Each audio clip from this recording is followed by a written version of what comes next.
दोस्तों आज मैं आप लोगों को लेके जाने वाला हूँ वैष्णो देवी माता की यात्रा पे।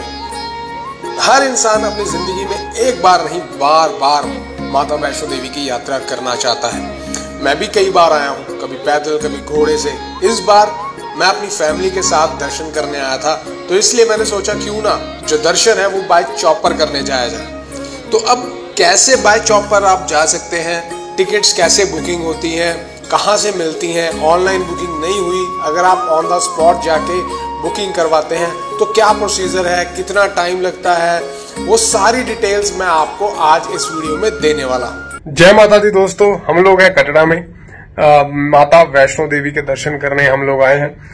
हम लोगों का कोई प्लान नहीं था, कोई ऐसा मूड नहीं था कि हम लोग वैष्णो देवी दर्शन करने जाएंगे, बट जब माता का बुलावा आता है तो बैठे बिठाए आपको माँ आपके घर से उठा लेगी, वहां से बुला लेगी। तो हम लोग हैं इस टाइम हॉलिडे इन होटल में, जो कि बिल्कुल रेलवे स्टेशन के बगल में है। हम लोग बाय एयर आए हैं जम्मू एयरपोर्ट से उतर के। हम लोगों ने ऑनलाइन ही ये बुक कर रखा था होटल, और हम लोग अब 1-1.5 घंटे में नहा धो के निकलने वाले हैं माता के दर्शन के लिए। इस टाइम बज रहा है दोपहर का 1। तो हम लोगों ने हेलीकॉप्टर बुकिंग नहीं करी है, तो हमारी कोशिश ये है कि हम लोग हेलीकॉप्टर से जाएं या ई रिक्शा से जाएं। ई रिक्शा जो है वो अर्धकुंवारी से मिलता है, जो मुझे थोड़ा यहाँ आके पता चला, और जो निहारिका नाम की एक जगह है जहां आपको हेलीकॉप्टर की टिकट मिलेगी। वो कंफर्म नहीं है कि मिले या ना मिले, हो सकता है कि मिल जाए, हो सकता है कि ना मिले।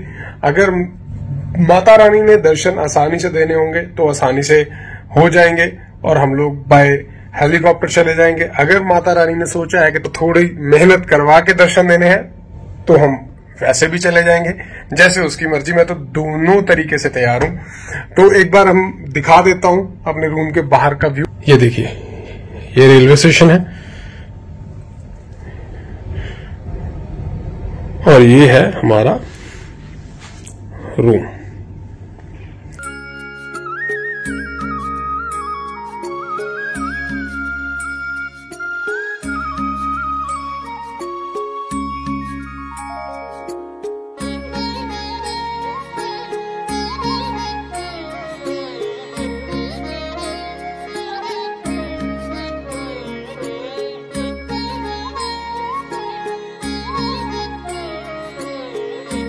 तो जी हम हो चुके हैं रेडी।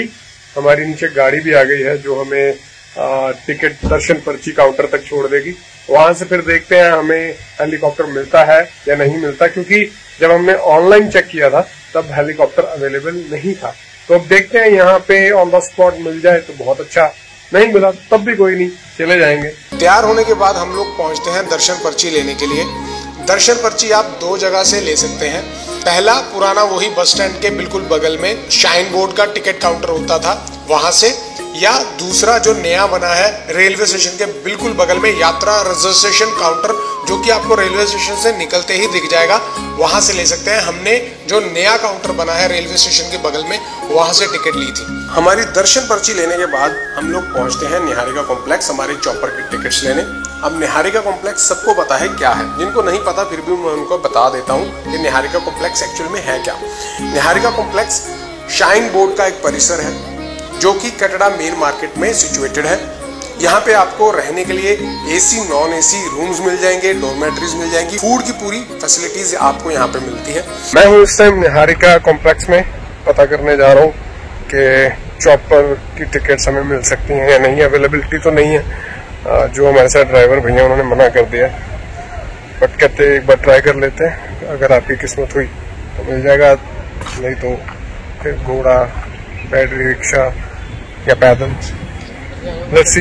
अब चॉपर की टिकट लेने के लिए वहां पे काउंटर बना हुआ है, जहां पे आपको लाइन में लग के आपको टिकट्स लेनी पड़ेगी, और सब मेंबर्स की अवेलेबिलिटी वहां पे होनी जरूरी है जिन्होंने आपके साथ ट्रेवल करना है। और चॉपर का टिकट प्राइस है 2250 रुपए पर पर्सन। लकीली हमें हेलीकॉप्टर की जो टिकट है वो मिल गई। और बाकी अब देखते हैं, ये सब मैगी खा रहे हैं। खाओ खाओ खाओ खाओ खाओ, थैंक यू भैया। चलो चलते हैं चॉपर की तरफ।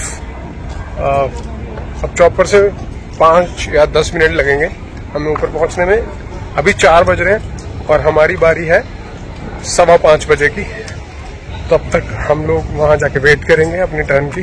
टिकट लेने के बाद हम लोग निकलते हैं हेलीपैड टर्मिनल की तरफ। रास्ते में हमारे ड्राइवर भैया ने हमें बताया कि 2 कंपनीज के हेलीकॉप्टर वहां से उड़ते हैं, ग्लोबल हेलीकॉप्टर और हिमालयन हेली सर्विस। हेलीपैड पे जाने से पहले आप लोगों को जाना पड़ेगा हेलीपैड टर्मिनल पे, जहाँ पे आपको बेसिक फॉर्मेलिटीज पूरी करनी होंगी। अपना वेट, अपना नाम, अपने प्रूफ सारे चेक करवाने होंगे। उसके बाद वहां से टर्मिनल से फिर आपको हेलीकॉप्टर कंपनी की गाड़ी आपको हेलीपैड तक लेके जाएगी। हमारी टिकट थी Himalayan heli service helicopter company की। हमारा रिपोर्टिंग टाइम था 5 बजे का और कटरा हेलीपैड पे हमें पहुंचना था।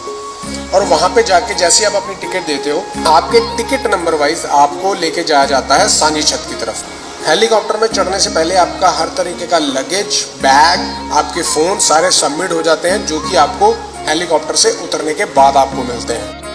चॉपर में चढ़ने से पहले हमारे फोन ले लिए गए थे, उसके बाद हमारा लगेज भी डिपॉजिट हो गया था। उतरने के बाद हमें ये फोन और हमारा लगेज वापस मिला। हमें उन्होंने सांझी छत, सबको मालूम होगा, वहां पे उतारा। और उसके बाद जो पुराना रास्ता है ना, उससे हम बाय फुट अब माता के दर्शन करने के लिए जा रहे हैं। यहाँ से भवन 3 किलोमीटर रह जाता है, ज्यादा मुश्किल कुछ नहीं है। पर कुछ लोग जो नहीं चल पाते वो घोड़ा कर सकते हैं। मेरी वाइफ और मेरी सासू माँ और मेरी साली को हमने घोड़ा करके दिया है और मेरा बेटा जो है वो प्रैम में है। मैं चल रहा हूँ बाय फुट। यार 2-3 किलोमीटर भी ना चले तो शर्म। महारानी के आगे भागते हुए बॉडीगार्ड, वो आ रही है महारानी। क्या हाल है? जब जायरन पैदा हुआ था तब मेरी एक इच्छा थी कि बहुत जल्द इसको मैं माता वैष्णो देवी के दर्शन करने के लिए लेके जाऊंगा, और माता ने बहुत जल्द सुन भी ली। अभी ये सिर्फ 1.5 साल का है और माता ने हमें बुला भी लिया। अगर आपको ये आवाज पीछे भजन की सुन रही है, क्या मन को शांति मिल रही है।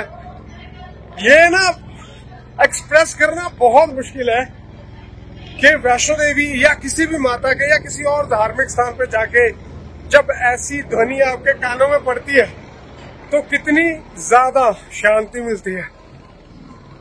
बहुत रिफ्रेशिंग फील कर रहा हूँ इस टाइम, मजा आ गया। हमारा चॉपर थोड़ा लेट हो गया था, जिसकी वजह से जब हम मंदिर पहुंचे तब 6 बज चुके थे। जैसे आप सबको पता ही है 6 बजे मंदिर आरती के लिए बंद हो जाता है। फिर हमने सोचा कि थोड़ी पेट पूजा कर लेते हैं, सागर रत्ना में बैठ के वेट करते हैं। जब सागर रत्ना से हम लोग बाहर निकलते हैं तो देखते हैं बहुत लंबी लाइन लग चुकी है दर्शन के लिए। जब हम ऊपर पहुंचे थे तब मंदिर बिल्कुल खाली था। जब हम लोग सागर रत्ना से बाहर निकल के देखते हैं तो लाइन भैरव बाबा वाली चढ़ाई तक पहुंच गई थी। 8 बजने वाले हैं और हम लॉकर रूम में अपना सामान डिपॉजिट करवाने आए हैं। चलो चलो चलो चलो। अब इसके बाद मुलाकात होगी दर्शन करने के बाद। 9 बजे मंदिर खुलता है। 9 बजे से पहले हम लोग लाइन में लग चुके थे और हमारी बारी आती है रात के 11 बजे जाके, और उसके बाद हालत हो जाती है पूरी तरह खस्ता। मैंने क्या कहा था कि अगर माता की मर्जी हुई तो वो प्यार से भी दर्शन दे देगी, नहीं तो वो परीक्षा लेगी। हमें हेलीकॉप्टर भी मिल गया, घोड़े लेके जैसे तैसे हम लोग 6 बजे पहुंच चुके थे ऊपर भवन के पास। लेकिन फिर उसके बाद आरती शुरू हो जाती है, जैसे आप सबको पता है। फिर 9 बजे मंदिर खुलता है। 9 बजे से लेके 11 बजे तक हम लोग रहते हैं लाइन में। इतनी भीड़ हो जाती है, मतलब 5 घंटे वेट करने के बाद, लाइन में लगने के बाद दर्शन हुए। जब मैं लास्ट टाइम आया था, सर्दियों का टाइम था, 8 और 9 जनवरी, तब मेरे को मैंने 2 बार दर्शन किए थे, रात को 10 बजे और सुबह 3:30। तो 2-2 मिनट में वो दर्शन हो गए, क्योंकि उसकी मर्जी थी। इस बार उसने दर्शन थोड़े मुश्किल देने थे माता ने, तो थोड़ी मुश्किल हुई है, पर अच्छा लगा, मजा आया। अब आगे चलते हैं भैरव बाबा के। अब पहले कुछ खाया जाए, फिर करते हैं आगे की यात्रा शुरू। भैरव देव जी के दर्शन करने चलेंगे, पहले कुछ खा लिया जाए। और यहाँ से मंदिर देखो कितना खूबसूरत लग रहा है। जहाँ पे मैं खड़ा हूँ, मैं सागर रत्ना के बाहर खड़ा हूँ, ये देखो। वैष्णो देवी माता के मंदिर में माथा टेकने के बाद हम लोग तो बहुत ज्यादा थक चुके थे, सिवाय मेरे बेटे के, जिसको देख के हमें भी एनर्जी आ रही थी, क्योंकि आगे अभी भैरवनाथ बाबा के भी दर्शन करने थे।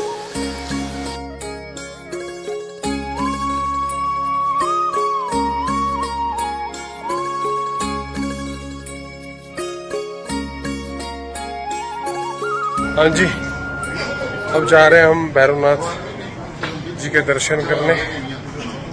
ये देखो चढ़ाई चढ़ी जा रही है। हमसे ज्यादा एक्टिव इस टाइम मेरा बेटा। और हमेशा मैंने एक चीज नोटिस की है कि माता वैष्णो देवी के दर्शन करने के बाद जब आप भैरवनाथ माथा टेकने जाते हैं तब आपको वहां पे भीड़ इतनी नहीं मिलती। हमेशा की तरह मुझे इस बार भी जो मंदिर था वो खाली ही मिला। आराम से हम लोगों ने दर्शन किए। जी दोस्तों, हमने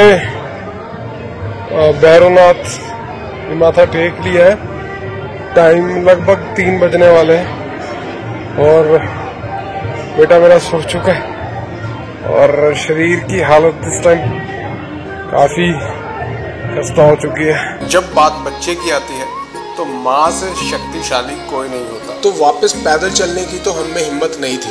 वहां से हमने घोड़े किए पूरी चढ़ाई के लिए। नीचे उतरते ही फिर हमारा ड्राइवर हमें हमारे होटल तक ले गया। ये तो था हमारा अभी वैष्णो देवी माता का ट्रिप, या आप दर्शन कह सकते हैं। दर्शन वर्ड मेरे ख्याल से ज्यादा सही है। इस व्लॉग को मैं यहीं एंड करूंगा। अगर आपको मेरी वीडियो अच्छी लगी है तो प्लीज एक बार लाइक कर देना।